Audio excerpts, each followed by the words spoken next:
It's a pleasure to be with you, and so delighted you're here. I'm Tom Statler. I work at NASA headquarters in Washington, D.C., and I have the pleasure of being the program scientist for the DART mission, which will launch next week. The DART mission is our mission to take the next step to defend Earth from asteroid impacts. Next slide, please, Florence.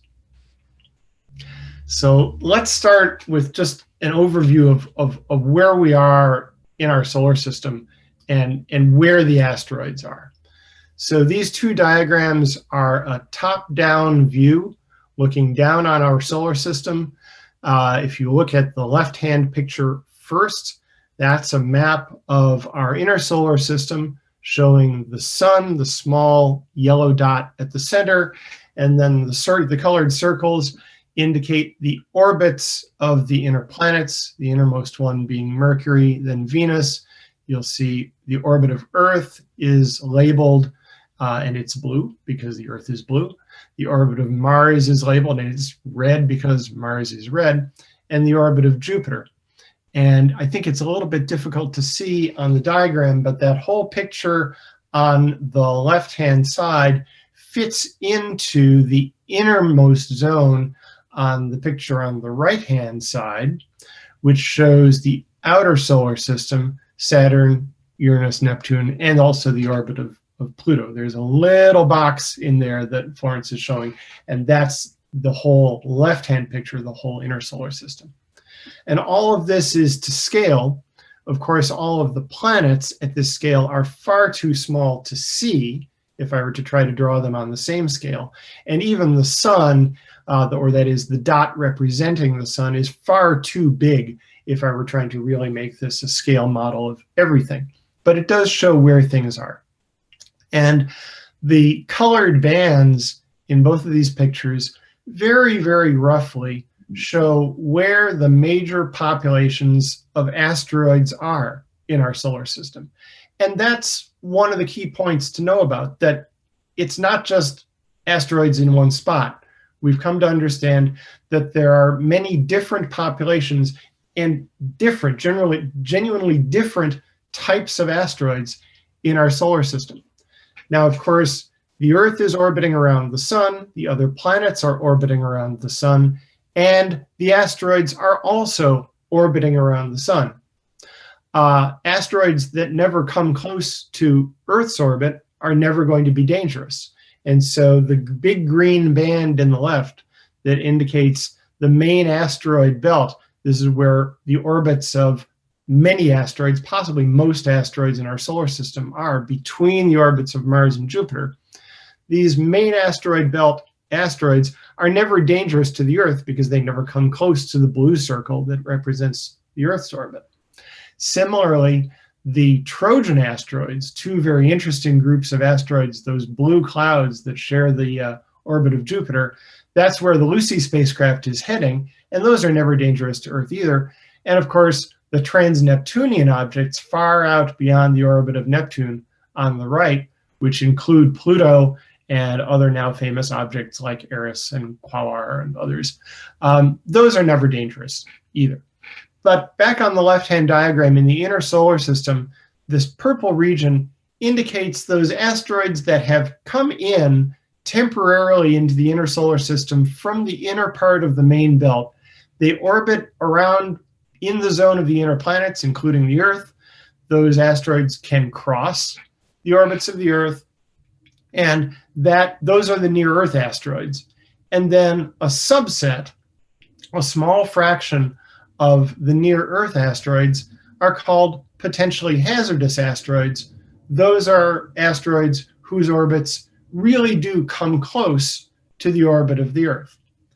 And this is a good point to just make sure, just think about the conceptual mental picture one has about dangerous asteroids. Like I said, the asteroids are orbiting around the sun, just like the Earth is orbiting around the sun. And the only time an asteroid could ever become a hazard is if its orbit around the sun and the Earth's orbit around the sun actually intersect at some point. And even then, nothing bad would happen unless Earth and the asteroid try to arrive at that intersection point at the same time. And that's when you can have a collision. that's when you can have an asteroid impact on Earth, and that is the natural disaster that we would like to try to prevent. And given our current state of knowledge and our current technology, Planetary Defense has the potential to be able to prevent that natural disaster and make asteroid impact the first, hopefully, first of many, but the only currently preventable natural disaster. Let's go to the next slide. So in the last 30 approximately years, we have gotten our first close-up views of a small number of asteroids from spacecraft that have flown by these asteroids briefly or have gone into orbit around them, or in a couple of cases actually landed on them. And this is a montage of these different asteroids. Obviously, they're not this close together in space. This is just a montage of pictures, but they are pictures at the correct relative scale. So there are big asteroids like Lutetia on the left that is a couple of 100 miles across, or sorry, about 100 miles across, down to asteroids that are much, much smaller, like Bennu, the tiny little dot in the middle of the frame. That is the asteroid that our spacecraft OSIRIS-REx is returning a sample from right now. But you can immediately see, even though these asteroids are irregular rocks, each one is a little bit different. Some are smooth, some are not. Some have big jagged holes in them, some do not. Some are oblong, some are round. And one of the things that we've come to understand is that at least where we are in our current state of knowledge, there is no such thing as just another asteroid. Every asteroid has its own history and is telling us an important part of the history of our solar system, because ultimately the asteroids and the comets are the leftover building blocks. They're the leftover raw materials from the formation of our planets, Earth and all of the other planets in our solar system. That process of planet formation that happened over 4.5 billion years ago wasn't 100% efficient. There are these leftovers, and these leftover pieces, are important clues to how planets formed. I like to think of the study of asteroids and comets to understand planets. It's a little bit like what archaeologists do. If you're an archaeologist interested in, let's say, the pyramids, you can be interested in Egyptian pyramids or Central American pyramids. Choose your favorite pyramid.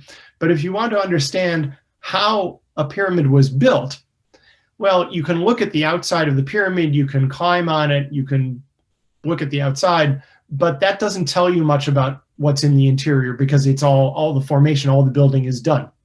But if you can find the abandoned construction site next to the pyramid and excavate that and find all the tools and especially the leftovers, the blocks that got broken, the things that weren't used in building the pyramid, that's where you can get the insight into how the construction actually happened.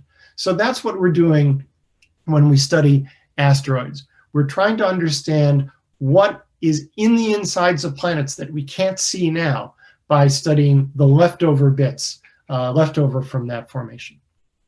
Next, please.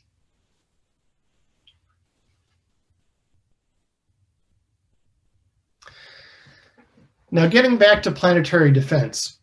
Planetary defense is applied science. We're trying to understand the near-Earth asteroids in order to prevent them from hitting the Earth. And at NASA, in our Planetary Defense Coordination Office, we have a range of activities to try to make that happen. Starting up from the upper right, the first thing to do, and of course the most important thing to do with potentially hazardous asteroids, is to find them. We want to find them before they accidentally find us and give us a bad surprise. So we have an array of telescopes making ground-based, that is Earth-based observations. We have orbiting, we have one very important orbiting telescope. We are planning to have a second orbiting telescope in the next few years, specifically for the purpose of finding asteroids. We also want to characterize these hazardous asteroids. That is, understand how big they are, what shapes they are, what they are made of, what their physical properties are. We use telescopes on the ground and in space, as well as radar observations to understand the details of these potentially hazardous asteroids. There's a lot of planning and coordinating going on, because if we ever do discover an asteroid that is really a danger to the Earth, it will be a government-wide and possibly worldwide effort to coordinate the response to mitigate the danger and to keep people safe. So a lot of inside government and between government coordination is necessary, and NASA leads on the U.S. Leads the U.S. government planning for asteroid impact mitigation. Also, we want to actually genuinely mitigate. That is, if there's a way of preventing an impact, we want to prevent it. If it's not possible to prevent an impact, if the asteroid is small, we may not even try to prevent an impact, just treat it as a civil defense issue to protect people. So those sorts of things are under study, and all of these activities and all of this data needs to be assessed, and that's where our Center for Near-Earth Object Studies at the Jet Propulsion Laboratory in California comes in. If you can hit the space bar, Florence, we'll see that DART, the Double Asteroid Redirection Test, is the first full-scale flight demonstration of an asteroid technology, an asteroid deflection technology known as kinetic impact. Kinetic impact is a technical term which means run the spacecraft into the asteroid as hard as you can. It sounds a little bit funny, but there's good reason for it, and I'll show you that in the next few slides. Next, please. So the most important thing to know about the Double Asteroid Redirection Test is that it is a test. This asteroid that we are sending DART to is not a danger to the Earth. And in fact, there is no known asteroid. There is no asteroid that we know of now that poses an actual impact risk to Earth anytime in the next 100 years. What we don't know, of course, is the asteroids that we haven't yet discovered. The impact hazard is from the asteroids we don't yet know about, and that's about 60% of the population of objects that are big enough that we would want to be concerned about them. We have partial knowledge, and of course we're doing much, much better than we were before. If I were giving this talk 30 years ago, I would not be able to tell you whether the Earth might be wiped out by a giant asteroid a week from next Tuesday. But in the 30 years of work that we've done since then, we now know that that is not going to happen, because we've found virtually all of the large asteroids that could be a genuinely catastrophic, the result of an impact would be genuinely catastrophic. We have found those objects, we know where they are, and we know that none of them is actually a threat to Earth anytime in the next century. So we have much better knowledge than we used to have, but we don't have perfect knowledge yet. We're still on track to getting there. So the DART test is being conducted to develop a deflection capability in case one is needed in the future. And DART is going to a binary asteroid, a double asteroid called Didymos, which is not a threat to the Earth, and there's no way we can make it a threat to the Earth by anything we do with the DART mission. Didymos provides a perfect natural laboratory to demonstrate that we can change the motion of a small asteroid that would be above, that would be about the scale that we would want to, be concerned about if one were actually heading toward us. So I can show you an animation. I hope I can show you an animation of the plan of the DART mission, if we can step forward. So the sun is the orange ball. You see the Earth going around in its orbit, and Didymos, the asteroid, is going around in its orbit quite far from the Earth.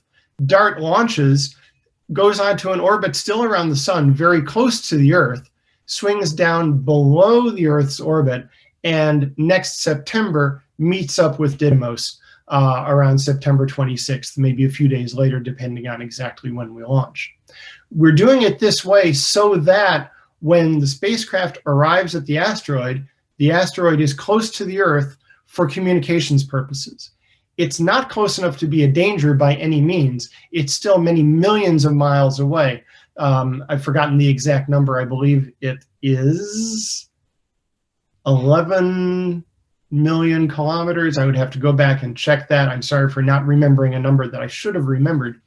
But it's still many millions of miles away. Not a danger, but good for communication.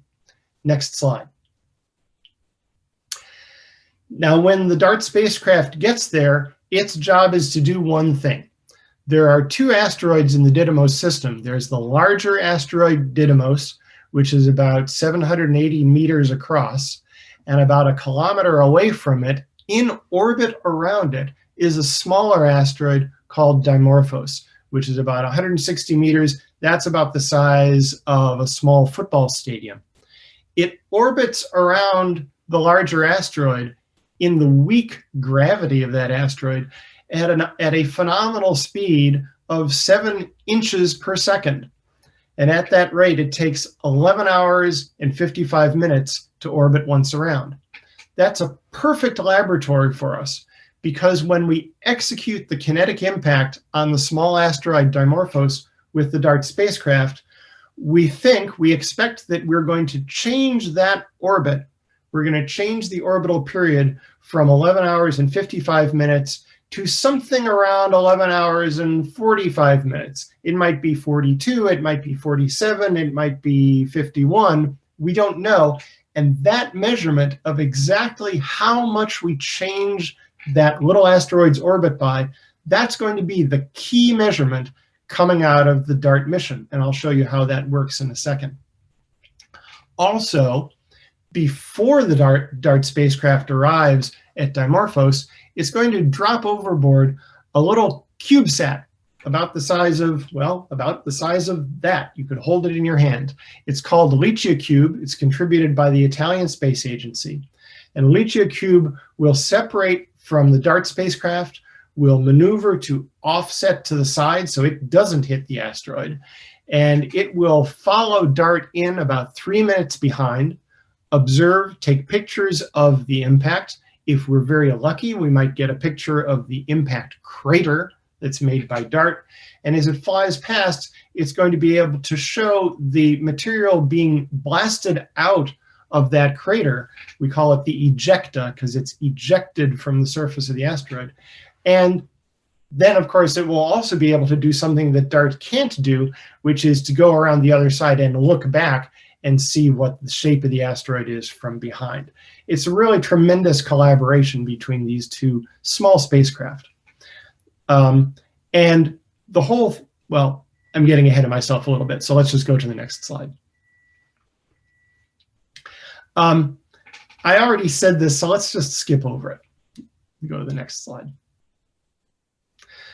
So the reason this is all possible is that this binary asteroid, as we look at it from Earth, we see the little moon dimorphose going in front and behind of Didymos. One eclipses the other. And even though we can't resolve the two bodies in our telescopes, we can see the combined light from the two objects. And every time one of the objects blocks the light of the other, we see the light dip just a little bit. This is one of the reasons that we know that Didymos is a binary asteroid, because we've been observing it from Earth for years now. We've seen these little dips happen, and every second dip in the brightness is one orbit period. That's how we know that the orbit period is exactly 11 hours and 55 minutes. And then after the DART impact, we'll keep doing the same thing, and we'll see exactly how much the orbit period has changed. It's a little bit like you have a watch that keeps perfect time, and then somebody hits the watch or you drop it and it's not keeping perfect time anymore. You might not notice right away, but after a couple of days, you'll notice that it's not quite right. And after a few weeks, you'll notice that it's very not right. That's what we're looking for in our observations of the dimorphose orbit around Didymos. Next slide, please. So here's a picture of our spacecraft. Actually, it's 3 pictures of our spacecraft.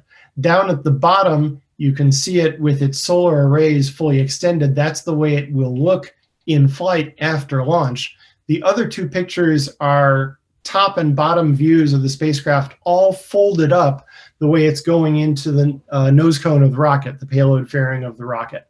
It's fairly small. If you look carefully, you can see the main body is only 2 meters by 2.5 meters. So it's about the size of a big refrigerator.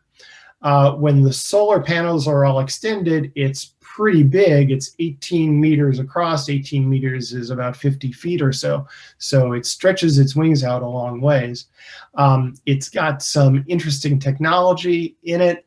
But the most important thing is the thing that's labeled Draco. That's the camera. And that is the thing that we will need to navigate to the asteroid and to execute our kinetic impact. Next, please. And that's a Draco. Next, please. So we will not know very much about the asteroid that we're targeting with the DART until we're almost there. In fact, even an hour before impact, dimorphose, the asteroid that is actually going to be impacted, will be nothing more than just one dot in the images returned by Draco. You can't even see it on your screen, even if you look closely. The bright dot on the left-hand side is Didymos. The smaller dot is just next to it and barely visible. Only in the last 40 minutes will we be able to see dimorphose as an extended object. And it will really be quite exciting on kinetic impact day, because DART will be returning images at a rate of once per second. And we'll see the image come in one after the other, and we'll see the asteroid get bigger and bigger and bigger in the field of view. And what we expect is that it will continue to get bigger. We'll see surface features, and then somewhere around between 20 seconds and 7 seconds before impact is the last image that we will see returned, and the confirmation of impact will be that the images stop coming in. Next, please. Now, the big question, of course, is not just can we hit the asteroid. In fact, let me back up just half a step. One of my favorite things about this mission, the Double Asteroid Redirection Test, is that the word double in the name has a double meaning. We're going to a double asteroid, that is the binary asteroid, one orbiting around the other. But it's also a double test. We're doing two tests in one. The first test is the test of our technological ability to actually hit an asteroid with a spacecraft. But the second test is the important one. It's the test of how does a real asteroid respond to being hit. Because it's one thing to take a very expensive spacecraft and smash it to bits on the surface of an asteroid, but the real question is, how much did we move the asteroid? And that depends on how the asteroid responds. So here are three possibilities. If you'll hit the spacebar the first time, on the left, if not very much comes off the surface of the asteroid, if the impact doesn't dig a very big hole, then all we really get is the push applied by the asteroid itself. But we really think the situation is going to be more interesting than that, because we're hitting the asteroid with DART at a speed of 15,000 miles per hour. And at that speed, it's going to dig a big hole. Next step, please. And some amount of material is going to be blasted out of that hole that we dig with the asteroid. That looks like a little short duration rocket engine, and it will give the asteroid another push. If the asteroid is even more prone to doing that, we go to the third step, then we might get a bigger crater, more ejecta, and a bigger push. And this is the thing we really want to know. This is what we really want to measure. How effective is this technique in moving an asteroid, so we will know how to plan for it if we ever have to do it. Next step. So here are the four things that the DART mission has to do. First, it has to impact the asteroid.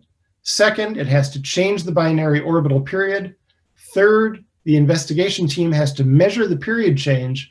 And fourth, pardon me, we have to measure that efficiency. How well did the ejecta from the asteroid help us push the asteroid? If you push the button one more time, there's an interesting dividing line here, because most of the time, NASA missions are meeting their requirements, are taking their data, are making scientific discoveries while the spacecraft is still in operation. DART is almost unique because the spacecraft operations only extend as far as the impact. After the impact, only 1 out of 4 of the mission requirements has actually been met. Half of the mission still has to be accomplished, but there are no spacecraft operations after impact because there is no spacecraft left after impact. Next, please. So I just want to finish up with some pictures of the spacecraft as it was assembled over the past couple of years. Here's a picture from the very beginning back in May 2020. And if you remember May 2020, which I'm sure most of us do because 2020 was pretty memorable, this was as COVID was hitting us. And in fact, our assembly of the spacecraft was delayed because, oh, it slipped my mind, but one of the first very, very sad, very, very unfortunate outbreaks, if you remember, was in Washington State. And I've forgotten the name of the town now. I meant to look this up, but there was, so sad, there was a retirement community there, and there were some very bad cases of COVID right at the beginning. It so happened that the manufacturer who was building the spacecraft core structure was exactly in that same town, and so the DART project was delayed because we could not ship the spacecraft from the site of that COVID outbreak. So we had to. It was very, very sad for the people involved, and our project got delayed as well. And we were very fortunate that the team was able to work through COVID, put in place some protection protocols. No one on the DART team got hurt, got seriously sick. People did get sick, but not seriously sick, and we were still able to build the spacecraft. Next slide, please.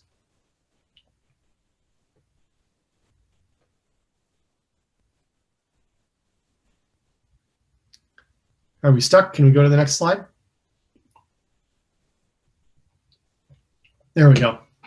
So this was in September of last year, where the side panels were being installed. Next, please. This was the installation of this very interesting high gain antenna. You'll notice that it doesn't really look like a standard antenna. It's not a parabolic dish. It's just a flat, looks like a pizza pan with some grooves cut in it. This is an interesting new technology that we're flying for the first time on this mission. Will be very, very useful for future space missions. Next, please.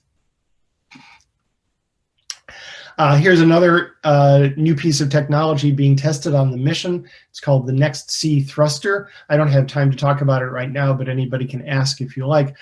This is a solar electric propulsion. It uses xenon ions to exert a low thrust. And so we're testing this for use on future missions. Next, please. In January of this year, the spacecraft was assembled and went into the thermal vacuum test to test how all the systems performed in conditions in space. Next, please. In May 2021, the solar arrays were delivered and installed. They came in a little bit late because of the indirect effects of COVID on the manufacturer. Next, please. This is looking up into the Draco camera, which was installed this past summer. Next. And representatives from the Italian Space Agency came over, and they're posing proudly by the spacecraft, having installed LiCheCube on the side successfully. Next, please. The whole thing was put on a truck and driven cross country from Laurel, Maryland to Vandenberg Space Force Base in California, arrived at the end of October. Next, please. And that's where we are now. So we're just a few days away from launch. DART will launch next Tuesday night, California time, or 1:40. That's actually wrong. It's 1:20 a.m. Eastern time Wednesday. That was my mistake in doing the slide. It will have a 10-year cruise around the sun. close to the Earth's orbit, and it will impact Dimorphos September 26th next year. It's going to be very exciting, and it will be a historic event because DART is humanity's first attempt to actually change the motion of a celestial body in space.